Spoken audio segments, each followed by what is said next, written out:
So here's how to set WhatsApp profile picture without losing quality. So first you want to go back and open the browser and then navigate to WhatsCorp or whatscrop.app, which is this website.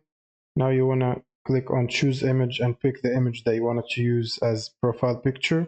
Now once you picked your image, you can scroll down and choose one of these. I recommend the last one for WhatsApp to square crop the image and then adjust the zoom like that. And you can also move the image to fit inside the square.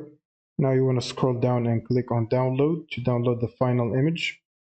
So I have already downloaded it. Now you want to go back and open your WhatsApp application and then click on the three vertical dots on the top and then click on settings. Now you want to click on your profile picture. Now click on edit and select the image that you want to use, which is the one we've downloaded from the website, and then click on it to select it. Now you can also adjust the picture here, but we don't need to since it fits perfectly. And then we want to click on done. And like that, the picture is set and the quality is perfect. As you can see, if you open it, you can see the image quality is pretty much the same.